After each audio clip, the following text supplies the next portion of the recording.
जी,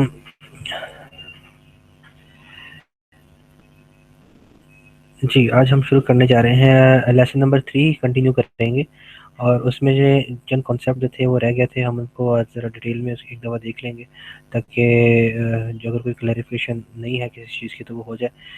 और इसके बाद हम जैसे लेसन नंबर 3 में हमारा कॉन्सेप्ट था मैचिंग कॉन्सेप्ट, हमने बेसिक डिस्कस थोड़ा सा डिस्कस किया था, उसको ज़रा डिटेल में पढ़ेंगे। और उसी के अंदर जो है वो है concept of capital expenditure and revenue expenditure, दोनों में क्या डिफरेंस है, उन डिफरेंस को ज़रा डिटेल में देख लेंगे। फिर एक क्वेश्चन कोई कर रहा था कि प्रॉफिट में और कैश में क्या डिफरेंस है, उसको थोड़ा सा एक छोटी सी एग्जांपल बना के उससे समझ लेंगे दोनों में क्या डिफरेंस है। और तीसरी चीज़ हम जो आज करेंगे वो कंटेंट ऑफ बैलेंस शीट है कि बैलेंस शीट के अंदर कौन कौन से कंटेंट होते हैं, उनकी हम डेफिनेशन देख लेंगे। और उनके अंदर जो कंटेंट के अंदर सब कंटेंट होते हैं उनको भी एक नज़र देख लेंगे कौन कौन से होते हैं।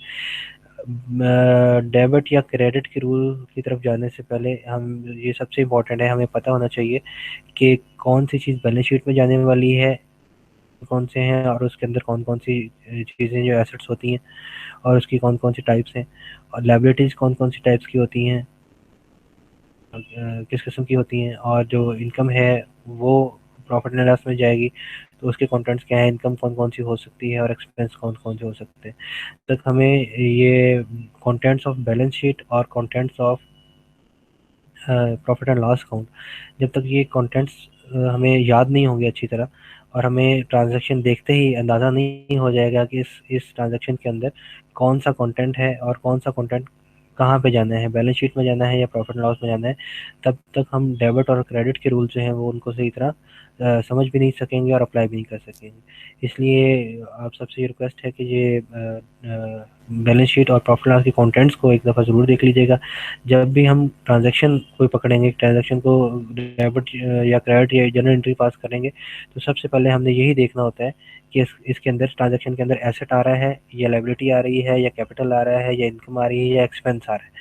तो जब तक हम आइडेंटिफाई करने के काबिल नहीं होंगे कि ये चीज़ एसेट है या लायबिलिटी है या एक्सपेंस है या रेवेन्यू है या कैपिटल है, तब तक हम उसको डेबिट और क्रेडिट जो है वो सही नहीं कर पाएंगे। कि जो कंटेंट्स ऑफ बैलेंस शीट और प्रॉफिट लॉस हम जो डिस्कस करें उनको आप अच्छी तरह याद भी कर लें। तो कैपिटल और रेवेन्यू एक्सपेंडिचर हम डिस्कस कर रहे थे, क्या होता है। एक नेक्स्ट स्लाइड थोड़ी सी बनाई है, ये आपसे शेयर भी कर दूंगा, इसको हम डिस्कस करते हैं।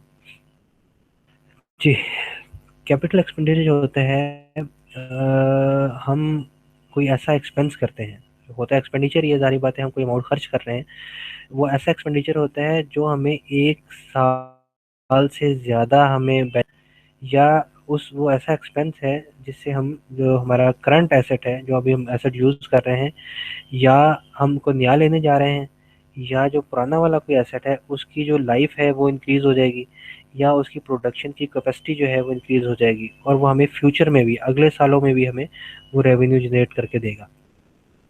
हमने जैसे एग्जांपल में देखा था कि हमने एक मशीनरी एक खरीदी थी, तो यहाँ वहाँ हमने डिस्कस किया था कि हमने मशीनरी आज खरीदी है, यानी कि 2014 में या 2015 में हमने मशीनरी खरीद ली है, 5 लाख की मशीनरी खरीदी है। और ये शू फैक्ट्री की मिसाल दी थी कि वो ये जूते बनाने वाली मशीन है, तो ये मशीन 1 साल बाद बंद नहीं हो जाएगी। ये मशीन जो है हमें अगले 4 5 6 साल तक जूते बना के देगी और उन जूतों को हम सेल करेंगे और उससे रेवेन्यू कमाएंगे।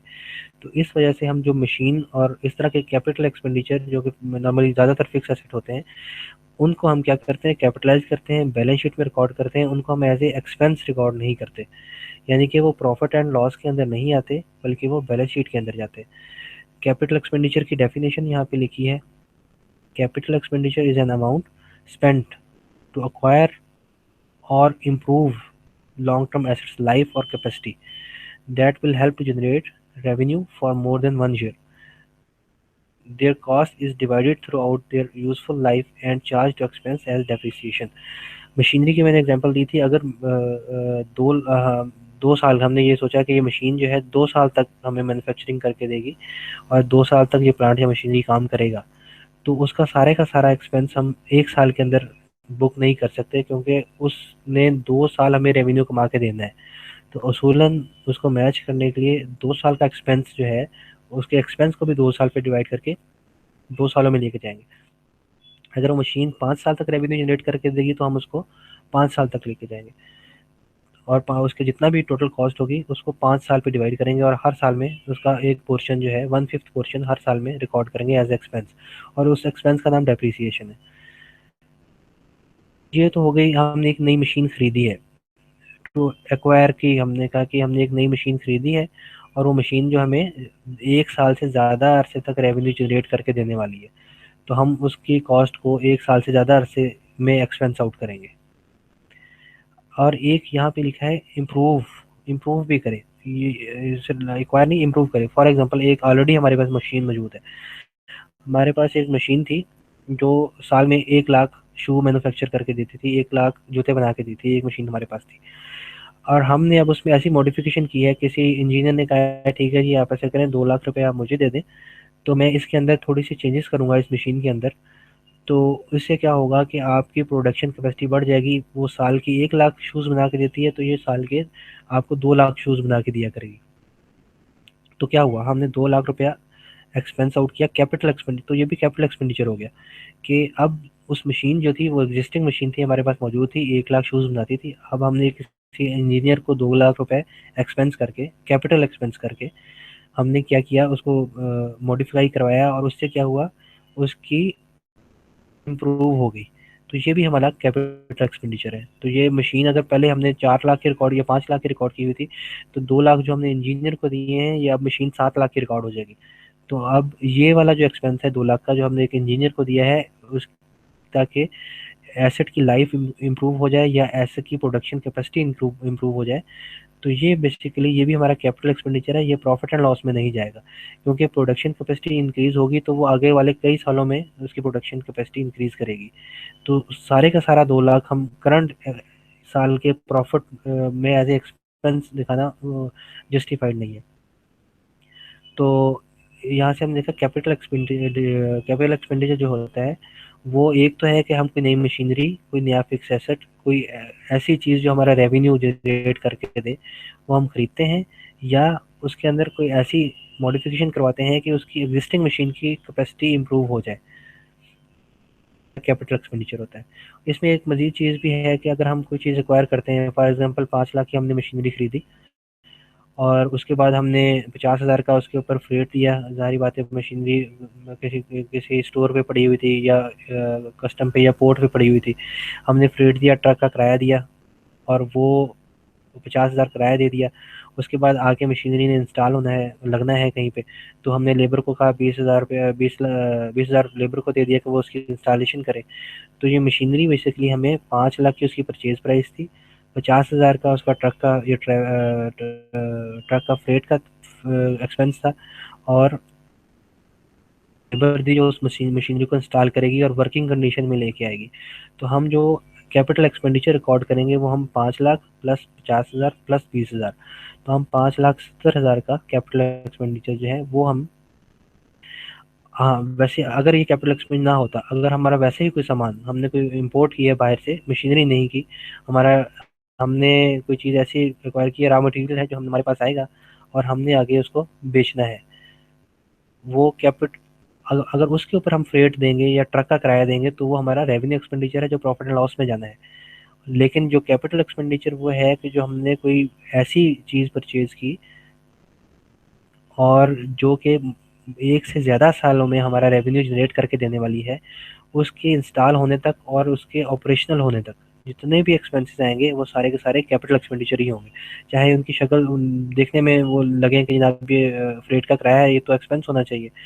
तो ऐसा नहीं है। जब हम कैपिटल एक्सपेंडिचर करेंगे तो उसके जितने भी एक्सपेंसेस उससे रिलेटेड होंगे, उसकी प्रोडक्शन स्टार्ट होने तक सारे के सारे कैपिटल एक्सपेंडिचर ही बनेंगे, रेवेन्यू की ना हो। एक इसकी मिसाल मैं ऐसे दे देता हूँ, हमने एक गाड़ी खरीदी, और गाड़ी जो है वो हमारी रेवेन्यू जनरेशन, हमारे लेबर को लाती है और लेके जाती है। तो लेबर जो काम करती है उससे हमारे रेवेन्यू हमारा होता है, प्रोडक्शन होती है, प्रोडक्शन से हम रेवेन्यू। एक गाड़ी हमने 5 लाख की खरीदी, सेकंड हैंड खरीदी। अब हमने क्या किया, उसके ऊपर 10,000 रिपेयर करवाई उसकी, वो ठीक थी, वो थी, लेकिन हमने इसका इसको रिपेयर करवा के इसकी इम्प्रूवमेंट करते हैं, इसको बेहतर कंडीशन में लेके आते हैं।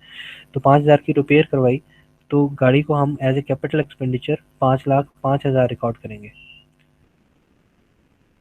अगर गाड़ी हमारे पास ऑलरेडी मौजूद है और अब हम रिपेयर करवाते हैं, हम नहीं खरीद रहे, हमारे पास ऑलरेडी हमारी गाड़ी मौजूद है, हम उसकी रिपेयर करवाते हैं, रिपेयर जो होगी ये हमारा एक्सपेंस होगा, क्योंकि हमारे पास गाड़ी गाड़ी जो थी, वो व्हीकल जो थी वो ऑलरेडी मौजूद थी। अब ये जो रिपेयर करवा रहे हैं, ये हम इससे उसकी कैपेसिटी इंक्रीज नहीं हो जाएगी। मिसाल के तौर पे मेरे पास अगर एक गाड़ी है और मैं उस पे क्या करवाता हूँ, मैं हर 2 महीने बाद उसकी ट्यूनिंग करवाता हूँ, ऑयल चेंज करवाता हूँ, तो ऐसा नहीं होगा कि मेरी गाड़ी जो पहले 100 की स्पीड से चलती थी अब 150 की स्पीड से चलना शुरू हो जाएगी। ऐसा भी नहीं होगा कि जो मेरा फ्यूल पहले 15 लीटर में 1 महीना गुजरता था, अब वो 10 लीटर में मेरा 1 महीना गुजरना शुरू हो जाएगा। ऐसा नहीं होगा। वो गाड़ी की एग्जिस्टिंग कैपेसिटी, ये जो मैंने अभी रिपेयर कर रहा हूँ या ट्यूनिंग करवा रहा हूँ या ऑयल चेंज करवा रहा हूँ, ये गाड़ी को अपनी ओरिजिनल हालत में रखने के लिए ज़रूरी है। तो अगर हम ऐसा एक्सपेंडिचर करें जो कि किसी मशीन की ओरिजिनल कैपेसिटी को मेंटेन करने के लिए हो, तो हमारा रेवेन्यू है वो प्रॉफिट एंड लॉस में जाएगा। लेकिन अगर हम कोई ऐसा रिपेयर एंड मेंटेनेंस करते हैं जिससे उसकी कैपेसिटी बढ़ जाएगी, मशीनरी की मैंने मिसाल दी थी कि 5 लाख की मशीनरी है, तो हमने रिपेयर करवाया एक इंजीनियर से, जिससे उसकी प्रोडक्शन कैपेसिटी बढ़ गई। अब वो क्या करेगी, 1 लाख शूज़ बनाती थी, अब 1.5 लाख बना के दिया करेगी, ज़्यादा बनाएगी और फ्यूचर पीरियड के लिए बनाएगी। तो ये हमारा कैपिटल एक्सपेंडिचर हो गया, जो हमने इंजीनियर को पैसे दिए उसकी रिपेयर के लिए। अच्छा, अगर हम ये कहते हैं कि जी अब हमने क्या किया, इंजीनियर ने कहा कि ठीक है जी, ये ख़राब हो रही है, तो मैं इसको रिपेयर कर देता हूँ, और रिपेयर हमने उससे करवाई और उससे उसकी प्रोडक्शन कैपेसिटी 1 लाख ही रही, कैपेसिटी में कोई इंक्रीज नहीं आया। तो अब ये जो हमारा रिपेयर का एक्सपेंस होगा, ये रेवेन्यू एक्सपेंस होगा और ये हमारा प्रॉफिट एंड लॉस का पार्ट बनेगा। अब ये बैलेंस शीट में नहीं जाएगा, अब ये हमारा कैपिटल एक्सपेंडिचर नहीं है। तो यहाँ से हमने ये एक चीज़ कंफर्म करनी है कि एक्वायर कर रहे हैं, उसको एक्वायर करके ला के इंस्टॉल करके चलाने तक जितने भी एक्सपेंसेस आएंगे, वो सारे के सारे कैपिटल एक्सपेंडिचर होंगे। शर्त ये है कि वो जो हम एसेट लेके आए हैं, वो फ्यूचर में भी हमें इनकम, अगले साल भी हमें इनकम कमा के दे रहा हो। और दूसरा रूल हमने ये यहाँ पे सीख लिया कि अगर उसकी प्रोडक्शन कैपेसिटी इंक्रीज हो रही है, तब भी वो हमारा कैपिटल एक्सपेंडिचर है। शर्त फिर ये है कि वो 1 साल से ज़्यादा अरसे के लिए हमें बेनिफिट दे। और इसके अलावा जो एक्सपेंस होंगे, हम अगर एग्जिस्टिंग उसकी हालत मेंटेन करने के लिए कोई एक्सपेंसेस इनकर कर रहे हैं, तो वो सारे के सारे रेवेन्यू एक्सपेंडिचर होंगे। वो नॉर्मल रिपेयर एंड मेंटेनेंस होगी, वो 1 साल के रेवेन्यू के ही अगेंस्ट ऑफसेट होगी या उसके साथ मैच होगी। थोड़ी सी लिखी है, उसमें क्या है, हम परचेज ऑफ मशीनरी करते हैं, कोई एसेट परचेज करते हैं, व्हीकल परचेज करते हैं, इक्विपमेंट परचेज करते हैं, फर्नीचर परचेज करते हैं, that will be used goods and earn revenue for more than 1 year. तो इस सूरत में ये हमारा कैपिटल एक्सपेंडिचर होगा, इसको हम प्रॉफिट एंड लॉस में नहीं लेके जाएंगे, हमारे प्रॉफिट एंड लॉस की कैलकुलेशन में ये नहीं आएगा, एसेट बन जाएगा जो कि बैलेंस शीट में जाएगा। इसके अलावा दूसरी मैंने एग्जांपल देखी, all expenses paid at the time of purchase of above assets, installation, freight, labour charges. तो जितने भी चार्जेस जब हम एसेट लेके आ रहे हैं, सेकंड हैंड है या न्यू है, उसके जितने भी चार्जेस, उसके चलने तक के जितने भी चार्जेस होंगे, जब तक वो एसेट अपना काम शुरू नहीं कर देता, वो सारे के सारे चार्जेस वो हमारे कैपिटल एक्सपेंडिचर हैं, वो बैलेंस शीट में जाएंगे, वो हमारे प्रॉफिट एंड लॉस में नहीं आएंगे। तीसरी चीज़ मैंने लिखा है कि एक्सपेंस इनकर टू इम्प्रूव करंट कैपेसिटी, हमारी करंट कैपेसिटी जो है उसको इम्प्रूव करने के लिए जितने भी एक्सपेंसेस होंगे, वो सारे के सारे, एक सेकेंड,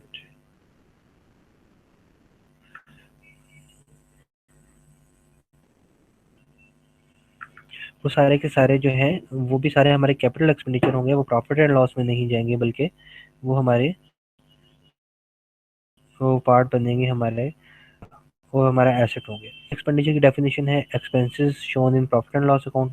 रेवेन्यू एक्सपेंडिचर वो होता है, इसको ओपक्स भी बोलते हैं और कैपिटल एक्सपेंडिचर को कैपेक्स भी बोलते हैं।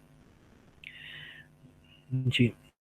रेवेन्यू ऑपरेशनल एक्सपेंसेस, ओपेक्स है ऑपरेशनल एक्सपेंसेस, ये हमारे प्रॉफिट एंड लॉस में जाते हैं और हमारा प्रॉफिट और लॉस निकालने में इनकी ज़रूरत होती है। रेवेन्यू वो अमाउंट है जो कि एसेट्स की एग्जिस्टिंग कैपेसिटी ऑफ एसेट को मेंटेन करने के लिए या सिर्फ एक साल के रेवेन्यू जनरेट करने के लिए ज़रूरी होते हैं।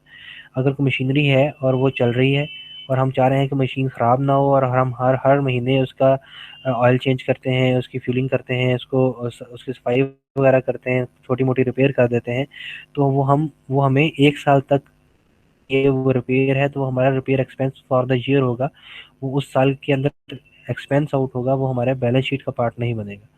इसकी एग्जांपल थी यही परचेज ऑफ मशीनरी अगर हमने की है,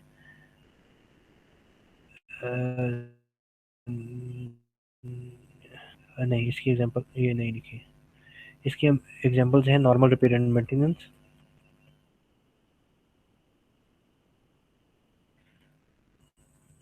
of assets. Normal repair and maintenance जो हमारी होती हैं वो हमारी रेवेन्यू एक्सपेंसेस होते हैं और हमारे प्रॉफिट एंड लॉस का पार्ट बनते हैं। और डॉक्यूमेंट में आप लोगों के साथ शेयर कर देता हूँ।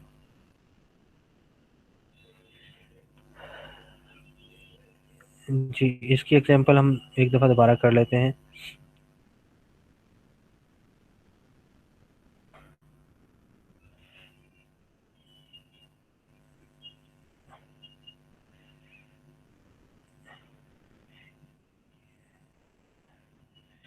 इसको दोबारा डिस्कस कर लेते हैं इसी इसी एग्जांपल को।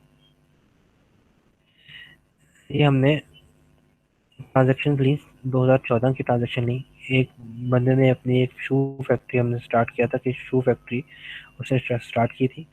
क्या हुआ, वो कैपिटल लेके आया, 1 लाख रुपए का कैपिटल वो लेके आया है बिजनेस के अंदर। क्या हुआ, परचेज मशीनरी और पेड कैश, उसने 50,000 की मशीनरी खरीद ली।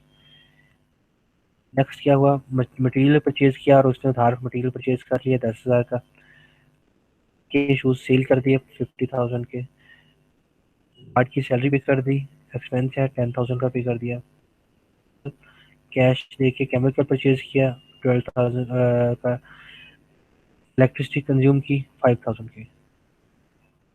2015 में भी सेम यही ट्रांजेक्शन हुई है सिवाय परचेज ऑफ मशीनरी के। तो हमने यहाँ पे ये देखा था, देखेंगे सबसे पहले ट्रांजेक्शन कैपिटल को छोड़ दें, अभी हम बाद में डिस्कस करेंगे।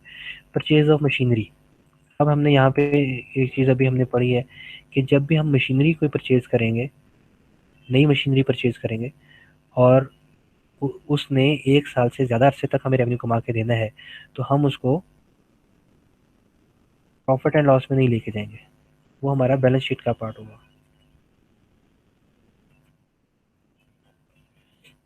वो हमारा एसेट हो जाएगा।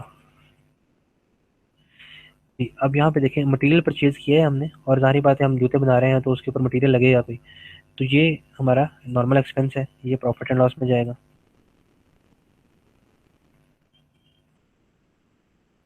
ये हमारा एक्सपेंस है। जी, शूज सेल किए हैं, सेल हमारी प्रॉफिट एंड लॉस का आइटम है, उसका कंटेंट है या इनकम जो हमारी होती है वो हमारा ये सैलरी ऑफ गार्ड, गार्ड की सैलरी पे की हर महीने पे करनी है, इसी साल से रिलेटेड है, अगले साल तक गार्ड की सैलरी जा रही है, गार्ड अगले साल होगा तो अगले साल भी उसकी एक्सपेंस आएगा, अगर नहीं होगा तो नहीं आएगा।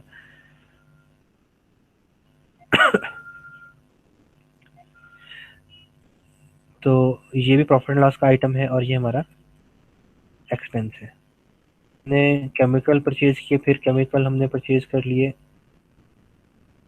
12,000 के, ये भी हमारा एक्सपेंस है, हमने इसी साल केमिकल परचेज किया और इसी साल हमें लगा देने हैं, और केमिकल लगेंगे, शूज़ बनेंगे और शूज़ बन के बिकेंगे, तो सारी बात इसी साल से रिलेटेड रेवेन्यू है, तो रेवेन्यू के अगेंस्ट एक्सपेंस है, तो ये भी हमारा।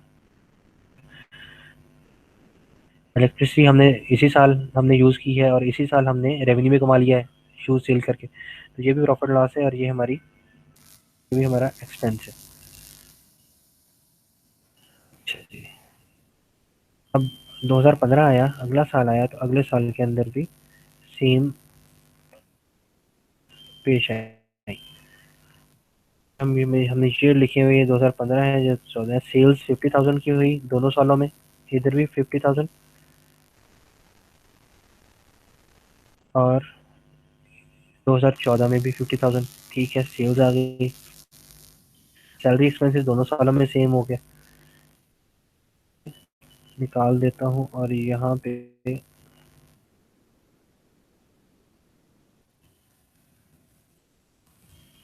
मशीनरी लिख देता हूँ।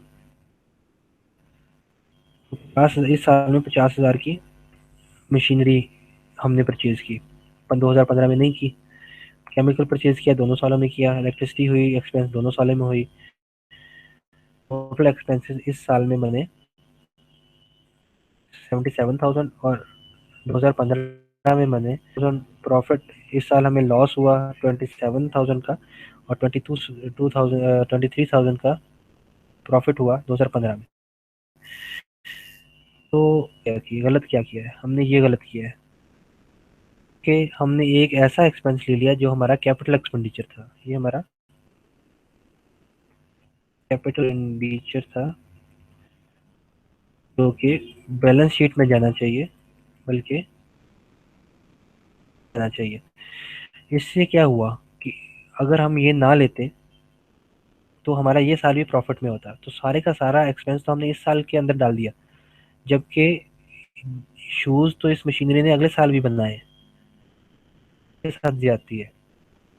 तो अगर इसकी लाइफ 2 साल थी, इस मशीनरी की 2 साल तक ये जूते बना के दे सकती थी, तो बेसिकली हम इसको क्या करते थे, आके बैलेंस शीट में ले जाते।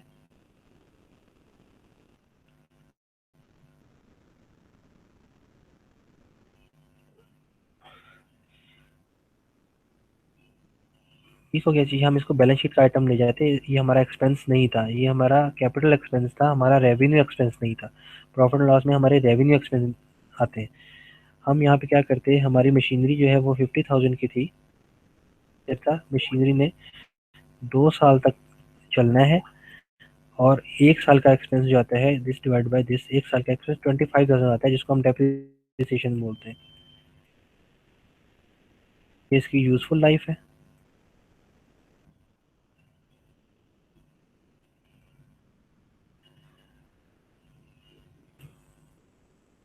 डेप्रिसिएशन फॉर द ईयर, तो 1 साल का एक्सपेंस जो है वो 25,000 होना चाहिए। तो अब हम क्या करेंगे, यहाँ पे डेप्रिसिएशन लिखेंगे।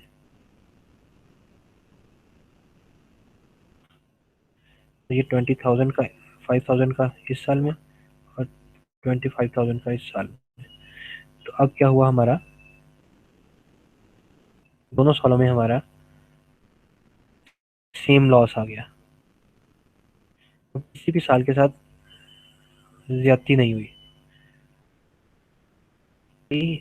इसको मैचिंग कॉन्सेप्ट भी कहते हैं।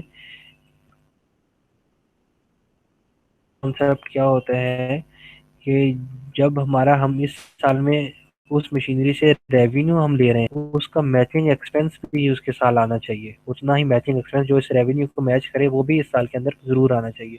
ऐसा नहीं हो सकता कि हम कोई मशीनरी या कैपिटल एक्सपेंडिचर करें और उसका सारा एक्सपेंस 1 साल के अंदर बुक कर दें, अगले साल में सिर्फ रेवेन्यू आ रहा हो और उसकी कॉस्ट नहीं आ रही।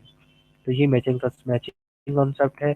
और ये फ़र्क है कैपिटल एक्सपेंडिचर में और रेवेन्यू एक्सपेंडिचर में, कि जो कैपिटल एक्सपेंडिचर होता है वो हमारे बैलेंस शीट के अंदर जाना होता है, और जो हमारा रेवेन्यू एक्सपेंडिचर है वो प्रॉफिट एंड लॉस में जाना है होता है, और उसने फॉर द ईयर की परफॉर्मेंस दिखानी होती है कि इसकी परफॉर्मेंस क्या है। मैं आज इतना ही, मैं सर से मुझे काम से ज़रा जाना था, बाकी इंशाल्लाह कल मैं अपलोड करूँगा इसके अंदर, जिसमें हम देखेंगे, जिसमें हम प्रॉफिट और कैश के अंदर डिफरेंस देखेंगे, content of balance sheet and profit and loss देखेंगे। Content of balance sheet profit loss अपने याद करने हैं, और ताकि हम अगले लेक्चर में हम डेबिट और क्रेडिट के रूल पढ़ के और डेबिट और क्रेडिट की एंट्रीज जो है उनको समझ सके। तो जब तक आप कंटेंट्स आपको याद नहीं होंगे कि ये एसेट है या हमारी ये लायबिलिटी है या ये हमारा एक्सपेंस है या इनकम है, तब तक हम डेबिट और क्रेडिट के रूल को समझ भी नहीं सकेंगे और आगे हम चल भी नहीं सकेंगे। तो ये आपके लिए ज़रूरी है कि जो मैं आपके साथ शेयर आज ही कर देता हूँ, तो आपने उनको याद करना है ताकि आपको याद हो कि बैलेंस शीट के कंटेंट्स और प्रॉफिट एंड लॉस के कंटेंट कौन कौन से हैं।